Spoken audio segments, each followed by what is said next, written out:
You are listening to the Horse Radio Network, part of the Equine Network family.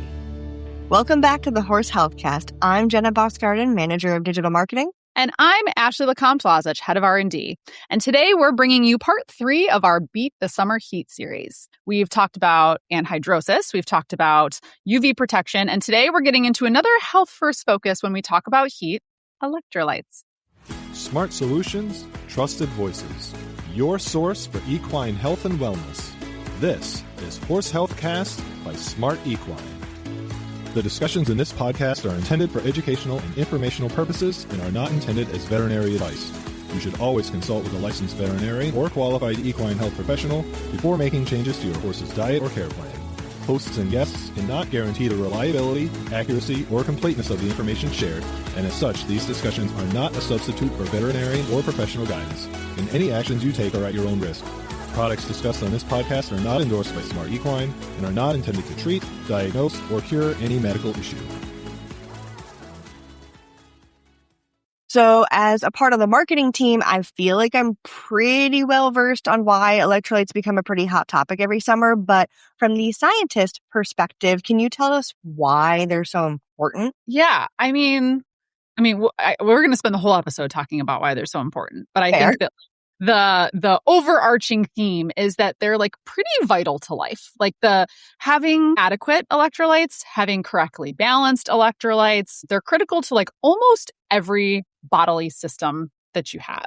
Your musculature and your muscle function, your nervous system, nerve impulses, and regulating those, cardiovascular system and circulatory, your hydration status, like so many things start and end with your electrolyte balance in your body.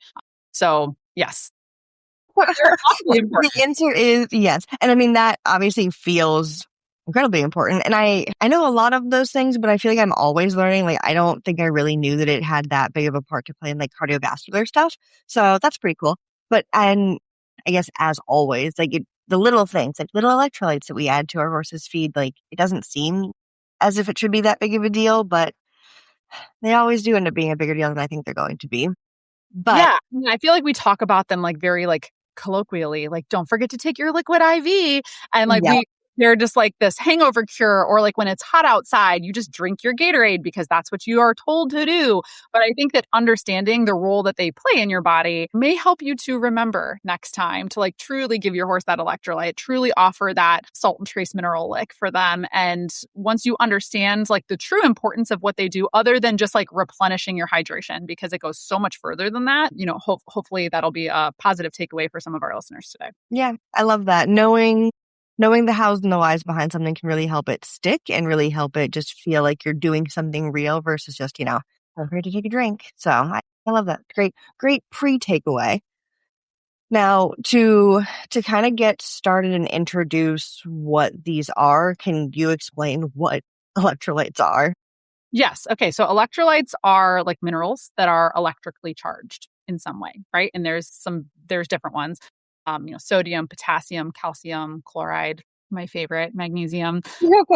They're trace minerals in your diet that are electrically charged, and they have a lot of implications in different systems like we talked about. So let's start at the top of that list. Sodium. I'm sure you've like the tale as old as time is like, ooh, I ate pizza for dinner and I woke up and my rings feel tight, right? So regulating fluid levels in your body, certainly what sodium is there for. So when you think about an electrolyte and you think, oh, I'm losing a lot of water due to the heat or due to sweat, I need higher salt to help me retain that fluid. That is certainly what sodium does. Very good.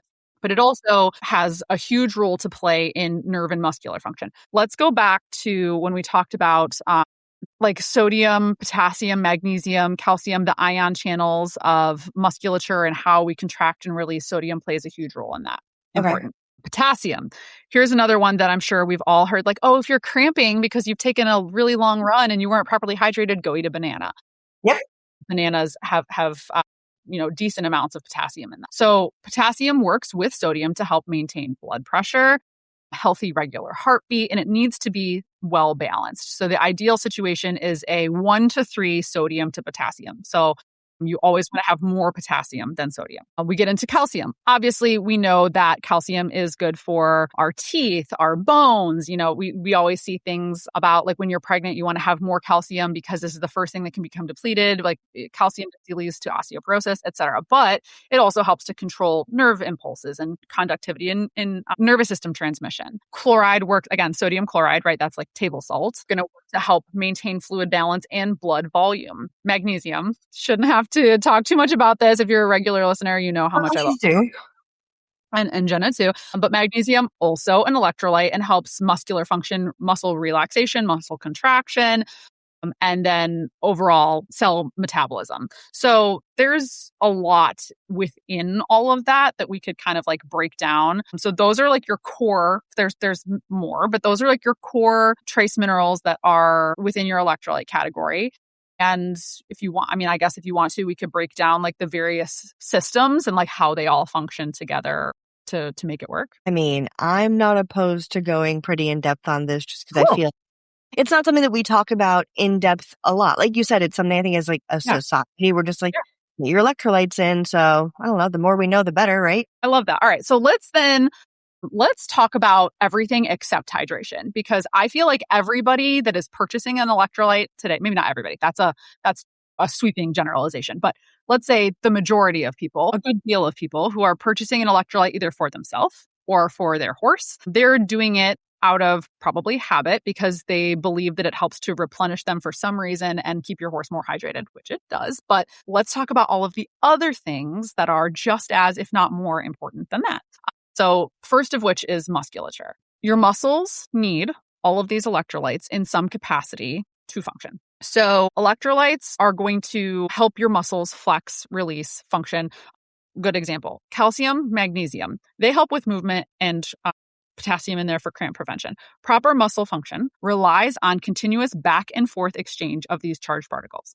And the charged particles are the electrolytes, right? This creates action potential. So when the brain wants to move a muscle, Jenna says like, okay, here's a pencil. I'm going to pick up pencil. Or horse says, I need to swish tail because there's a bug on my belly. The brain sends an electrical impulse down the nerves. That action potential, that function in and of itself relies on the sodium outside of the cell and potassium inside of the cell shifting places. So that gradient, having that gradient forces those things to switch places, and that shift creates the electrical current that is necessary to communicate that movement. So like without those two things, brain cannot tell arm to pick up pencil, right? So sorry if I'm like mansplaining like nerve impulse right the level that I need. So I appreciate you right now. I understand can pick up or cannot pick up pencil. Okay. So in order for a horse to switch tail and hit belly and get off the switch tail, hit belly, I have to sound like a caveman. But so you need that gradient and the back and forth exchange of sodium and potassium. Once that signal reaches the muscle,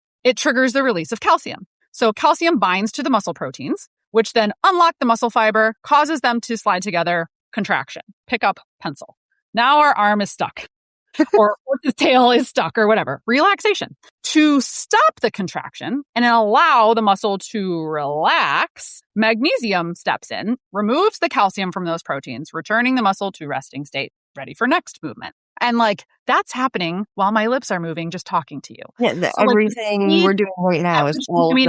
It's completely, it's mind blowing when you think about like how I'm literally sitting here talking with my hands and the fact that my eyelids are like, it's nuts when you really think about like how much work these little ions are doing inside our body for every single thing to go right. It's mind boggling. Okay, so now imagine that something in there is off kilter. And so this is also bringing us back to magnesium when we talk about like a twitchy horse that always seems tense because they can't relax. The magnesium is not there in adequate levels to help remove that calcium from the proteins and allow that muscle to relax.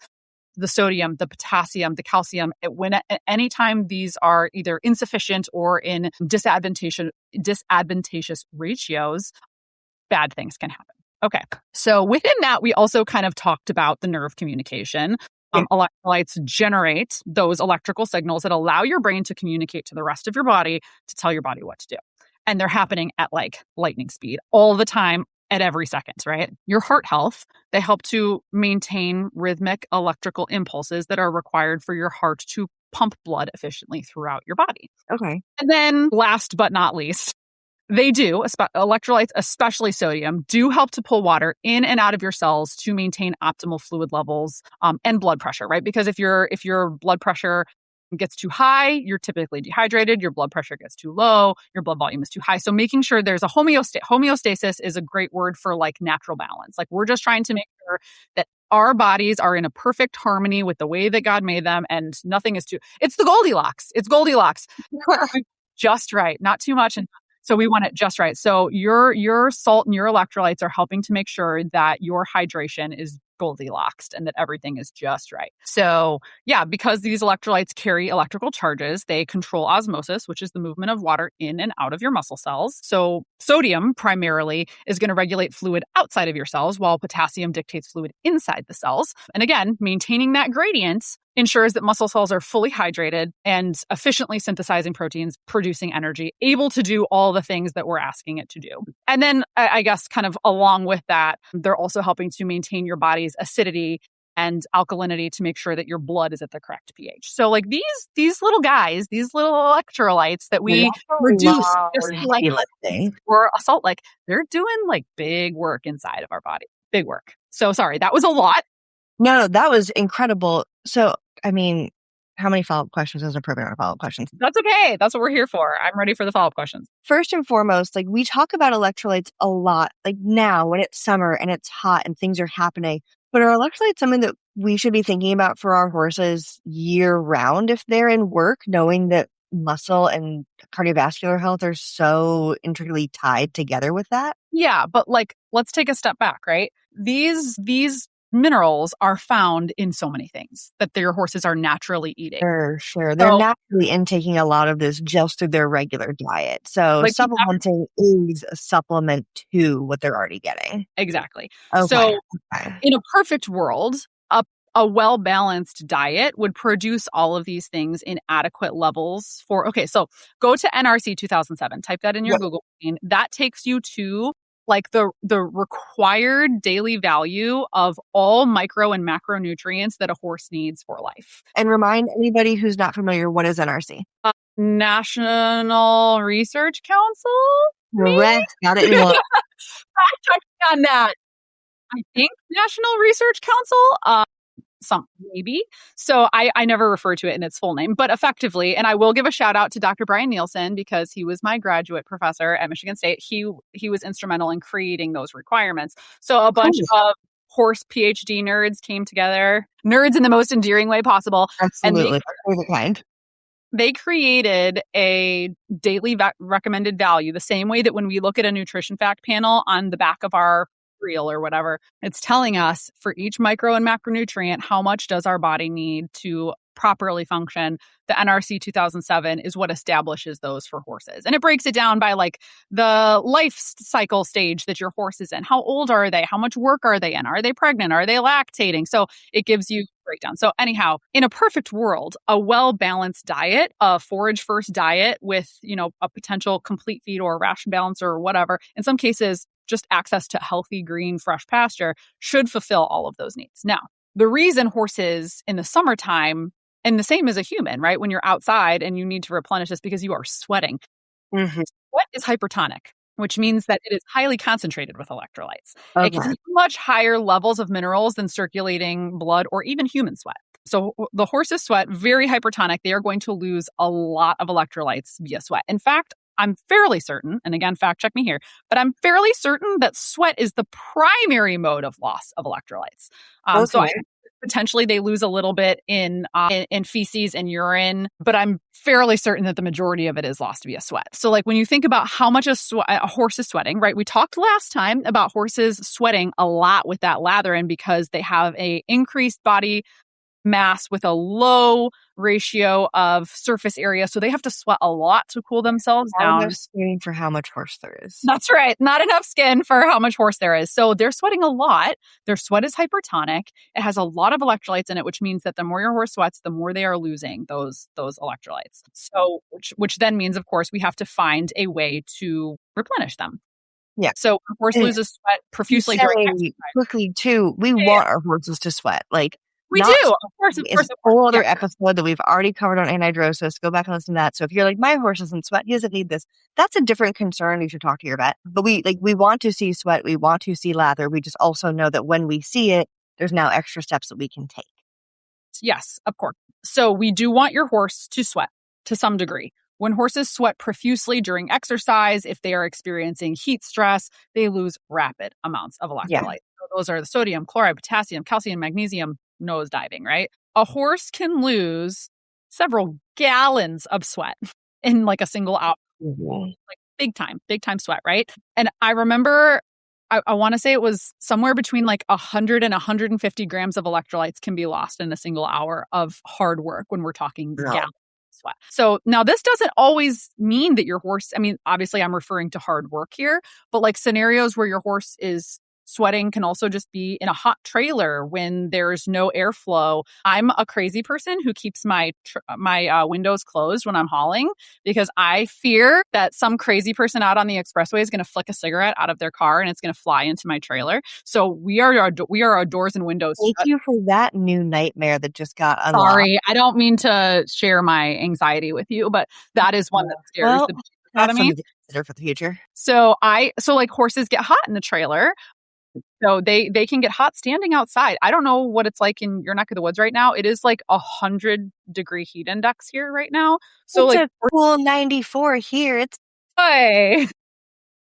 basically Arctic.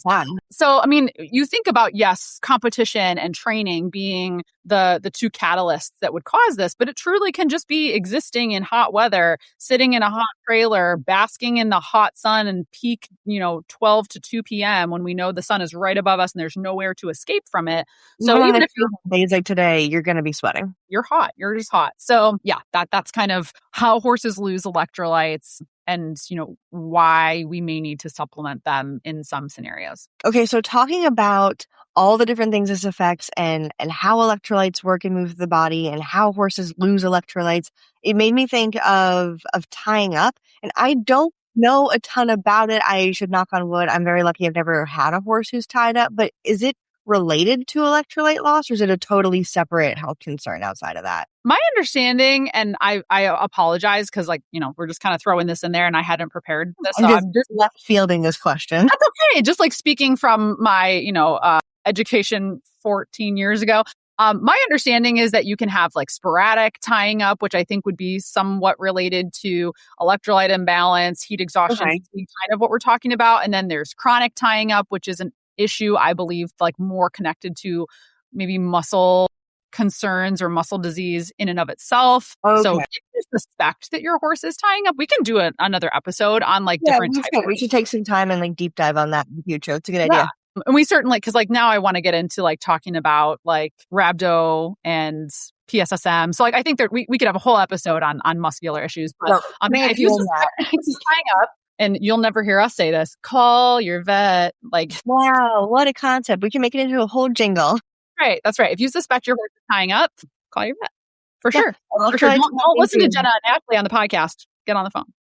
Electrolytes and magnesium can do a whole lot, but your vet is always your first stop before maybe listen to two podcast hosts having a conversation. So thank you. Appreciate that. But then, okay. So outside of tying up, which may or may not be related, are there other things that are specific signs of needing electrolyte support? Sure. Okay. So yeah, tying up is it's not hard to, I know we've talked about some things that have non-specific symptoms. Tying up, it's pretty, I won't say easy to spot, but it looks different. You have short and stiff strides, very firm, painful muscles. It almost looks like they're they have a Charlie horse. Yeah. Shallow breathing, rapid heart rate. So it can mimic a little bit, I guess, of what heat stroke would look like. But I think you're looking for some different things, muscle spasms, that short stride that almost looks like they're unable to move. So if we're just talking about needing electrolyte support or when to supplement, when to consider talking to your vet about supplementation, great. The first would be dehydration, right? So how do you measure for dehydration? I have two key ways that I'm always looking for. And actually in the summer, I do these things every day, which is my neck pinch, the tent test. So I do a little and then you want to see how quickly that, and I'm going like this, that's not really helpful for the people who are listening. So you want to like take your thumb and your forefinger, and you just do a little pinch, and you make a tent of their skin, and then you let go. And you see how long it takes that skin to become flat again. And if it sits there and it stays tented, your horse is certainly dehydrated and needs a little help. I also lift up their little lip and glide my finger over their gums. If they have tacky gums, we don't like them. So we want to have always nice, done shiny. I didn't know about the gums. That's a really good We want one. to have nice shiny gums. So like when you run your finger over them, you should have like a saliva, your spit covered finger. You want to pull out a spit covered finger. If you have trouble gliding your finger over, like it feels like sweaty skin that's almost like tacky and tough to move your finger, boo. So those are my two go-tos. And if you suspect that, you obviously can call your veterinarian for support. You can also consider putting a trace mineral salt block in your horse's stall. We can get to those things later, but definitely that's the first thing to look for. Dehydration for sure. And then if things are getting a little bit more severe, so we're not talking about like just being a little bit thirsty, we're starting to see some muscle issues. So this is where you might start to see some what I would believe to be called like the short term or sporadic tying up, stiffness, trembling, cramping, inability to move forward, or they don't want to move forward. They're having trouble with stiff back legs. So now we've gotten into, remember we talked about all of the different nerve impulses in the musculature. Now we're talking about, imbalances that may be so moderate to severe that they're actually impeding the muscle's way of working. Yeah. Obviously, behavioral issues, something that you want to look. If your horse is super upbeat, like if you have a Tilly who's like jazzed to move about life, and then like suddenly you find them in their stall with their head in the corner, they're super lethargic, they're kind of listless, you can't really get them to do much of anything.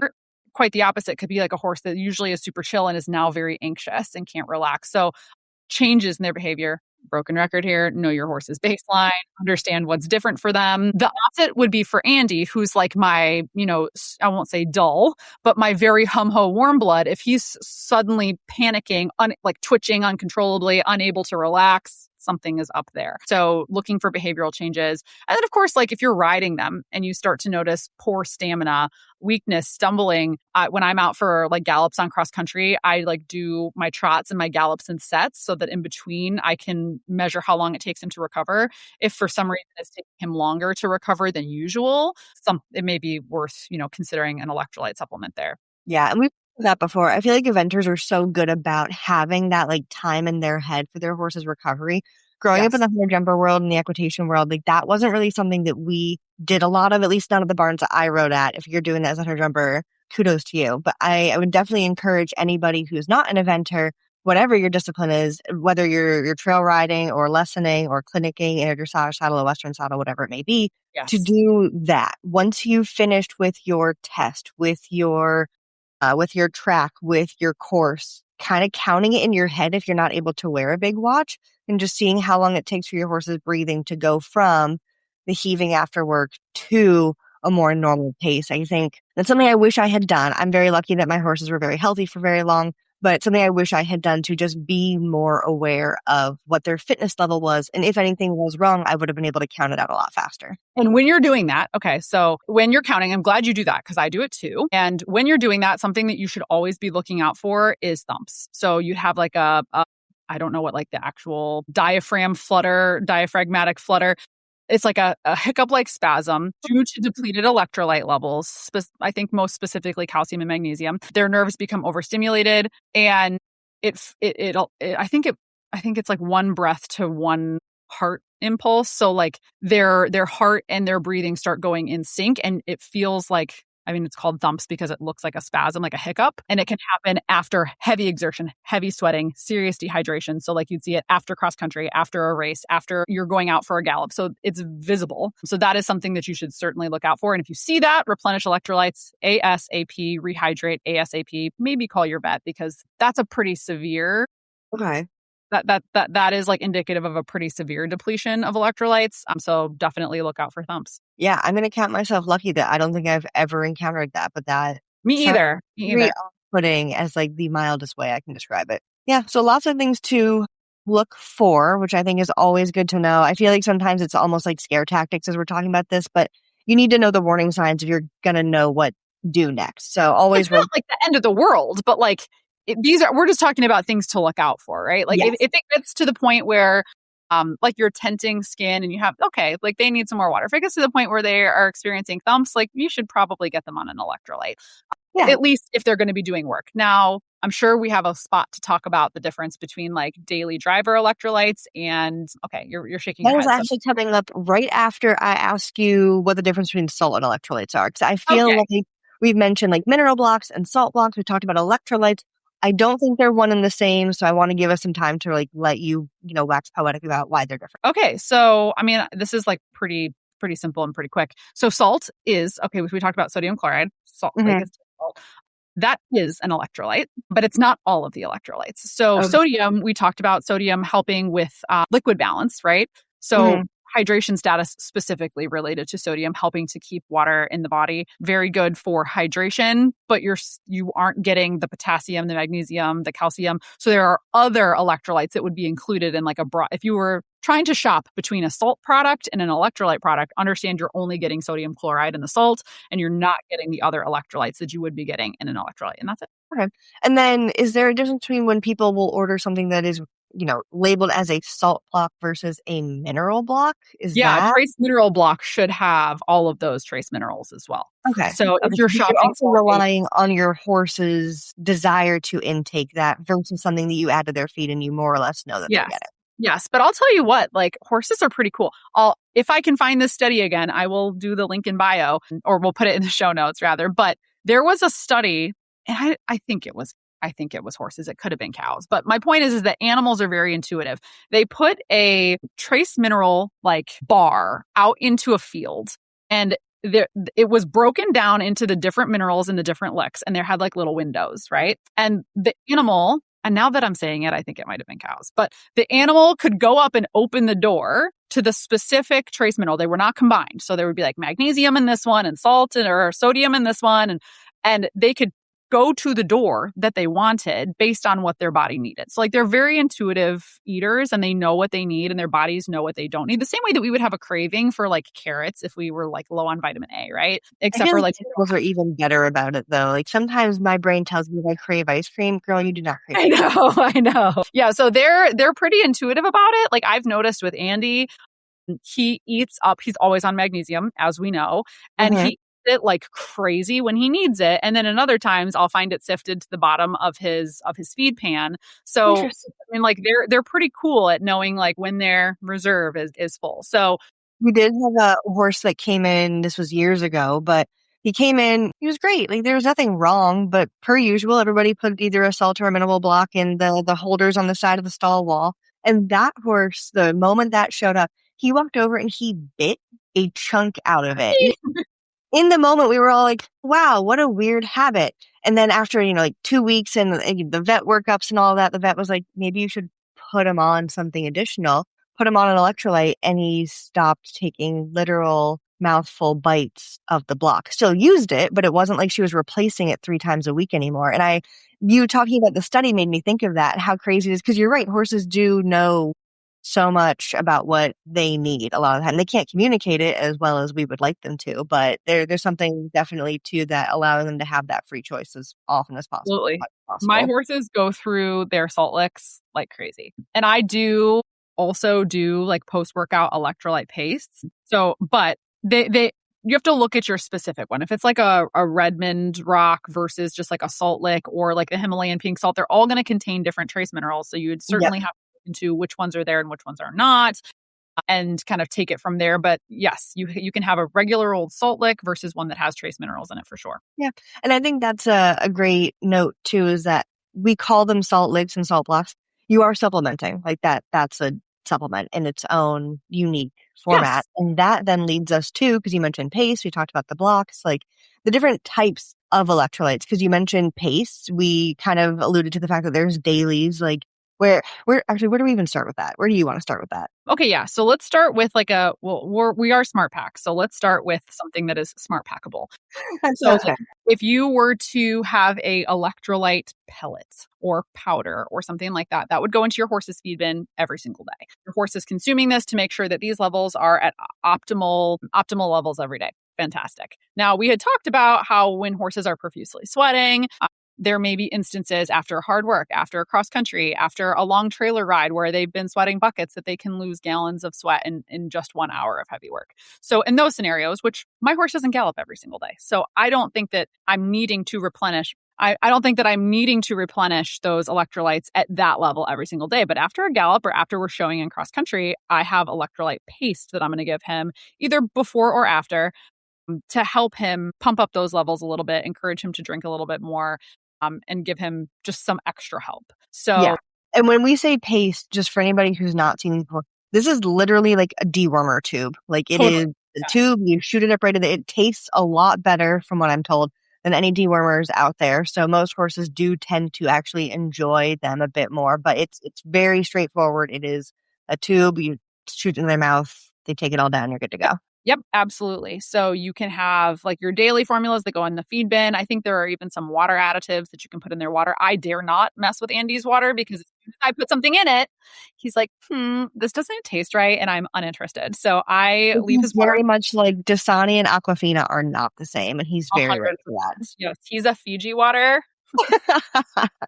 We're very particular. Yeah. So with water additives, I do want to note that those, not for Andy, but they do exist. We have a couple, like there's Gallagher's water that's out there. Some people will just straight up put like Gatorade into their horse's water. So there's a lot of different options out there. Those are just like two of the most popular ones that I'm aware of. Have you also heard of hydration hay?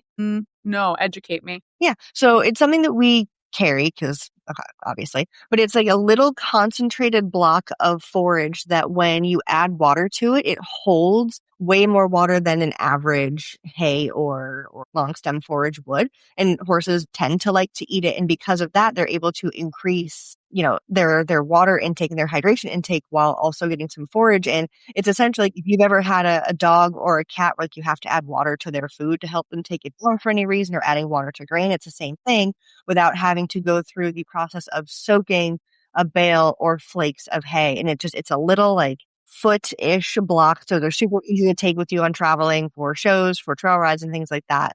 I learned about it, I think last year from another smart packer who uses them religiously. I always thought that was a pretty cool just addition to have on hand if you ever need it. I love it. Yeah. Any way that you can get water into them, hydration into them, that's a positive thing. Yeah. So, yeah. And like a lot of these things can be used in concert, right? So if your horse is on a Smartlights pellet, you can still give them, you can put a trace mineral salt lick in their stall. Like we mentioned, they will lick it if they want to, when they want to. Now, there are going to be scenarios where the salt lick is not enough and they can't lick it fast enough or eat it fast enough to replenish what they lost.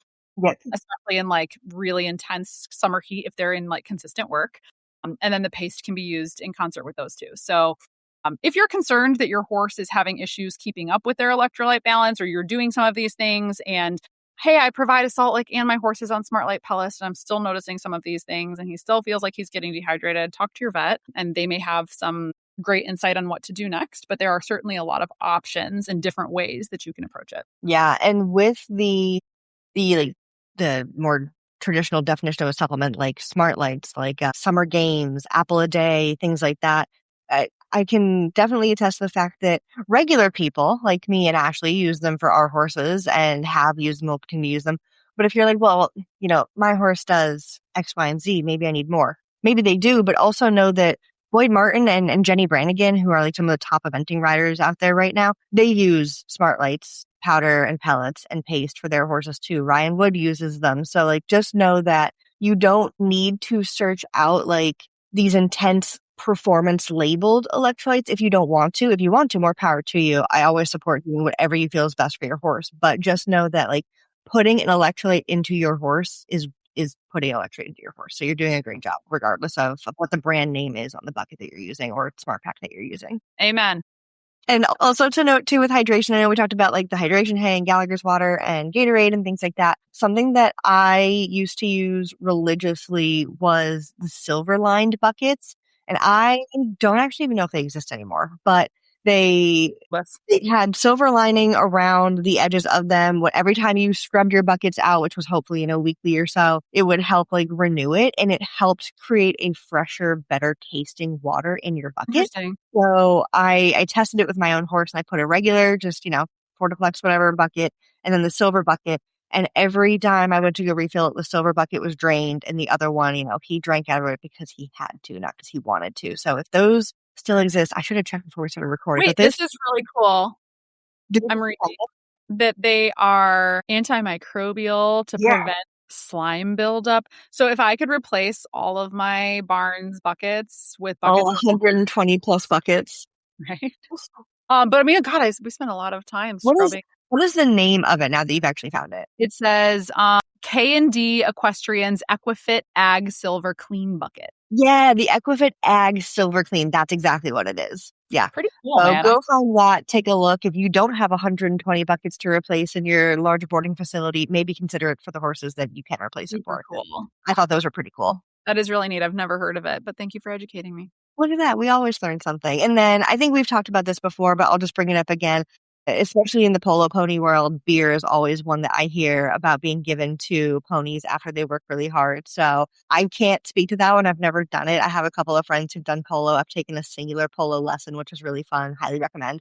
But if you've ever, met anybody that does polo or you have an interest in it, a lot of that world definitely recommends using beer to help your horse replenish and drink more water and that. But maybe it's like along the same lines as the Guinness. Yeah. I think it's specifically like a dark Guinness that you have to use. So don't go out trying to get your horse drunk. That is not what we're doing here. But go and do some research on that if you have more interest in that. I just don't have a lot of information on it myself. Yeah, I don't either. I'm not sure like what the actual like mechanical pharmacokinetics of this beer in hydration. But I mean, I guess it could be something along the lines of like alcohol making you retain water. I don't know. That's something that we're gonna have to eventually do like a "It's only weird if it doesn't work" episode where we just like, I love that. I love that. Like if it works and if it's stupid and it works, then it's not stupid. Exactly. Like, okay, all right, listeners, if you're out there and you have like a crazy home remedy, we want to hear. I love this idea. Find us on, we'll tag our social media at the end if you don't know where it is or anywhere else where you can come and drop us comments or DMs, but that would be super fun. So if anybody they're going to hate us. They're going to be, like, listen, I have been trying to get client A to stop feeding their horse beer and you guys. So of course we will never encourage or condone this. But these are going to be purely anecdotal. Yes. I love it. That's fun. That's a really fun idea. So beer is top on the list. All right. So keep that in mind, guys, for the future. But for now, two other quick notes are, I feel like common mistakes or like misconceptions with electrolytes is people waiting until they see something, like the pinch, like the thumbs, God forbid, or something like that. And then like, oh, maybe I should electrolyte now. I mean, it happens. We don't know what we don't know until we're there and we're learning it in the moment. But if you have the ability to add an electrolyte because your horse is working hard or sweating throughout the summer, now is the best time to start as always. And then also, I feel like a lot of people look at the pace, the licks, and the in-feed supplements. So like, well, an electrolyte's an electrolyte. In a lot of ways, you're right. But in a lot of ways, it's definitely worth thinking more about how your horse needs to receive it and how much your horse needs to receive to make sure that you are truly getting the best bang for your buck as a rider who knows that not everything, comes off of trees for free, but also just make sure that your horse is actually getting what they need in the moment that they need it. So like a salt lick in the stall for when they've decided they want more, something in their feed if you know that they're working throughout the summer, then the pace for when they've worked harder and you want to give them a little bit extra. So just making sure that we're using the right format for the right time. Yeah. And like we mentioned, the salt licks are great. They live in my horse's stall year round and my horses do lick them year round. Yeah. But they are, some of them, depending on the brand and depending what you have, they may vary in the minerals that are not salts. So you don't know. I mean, you look at the guaranteed analysis, but there are some salt licks that will have magnesium and potassium in them. There are some that won't, that will just be sodium chloride. So like if you're just providing a lick and it seems like it's not enough, it could be because it's not enough. Correct. It's not the correct ratio of those minerals. So yeah, certainly assuming that one thing is going to do it all is not great, and waiting until you're visibly seeing the repercussions of diminished electrolytes is not the answer either, for sure. I agree with both points. Yeah, perfect. And I think, well, was there anything that you feel we missed that we needed to touch on further, or do we feel like that kind of covers it? No, I mean, I feel like that is like, if I could leave the world with like one takeaway, it is offer clean, fresh water all the time, maybe in silver buckets if you feel so Give your horse free choice access to salt licks of any kind. And if that does not seem to be enough, if your horse is in rigorous work and you think that they are losing gallons of sweat and hundreds of grams of minerals a day, then, connect with your veterinarian or your equine nutritionist and consider adding a well-balanced electrolyte to their feed. Yeah, I usually try to come up with my own key takeaways, but I feel like that really sums up everything that we kind of wanted to get across in this one. So I'll add my own little stamp of approval on that. Nailed it. Vital to life, guys. Vital to life. Can't live without them. You can find links to today's products in the show notes on your podcast player or on the website at www.smartpackequine.com/blog. Remember, we are here twice a month on the 15th and the 30th. And in between, you can find us on Instagram or Facebook as SmartPack, or you can shop online at smartpackequine.com. Until next time, stay smart, stay hydrated, and give your horse a cookie from us.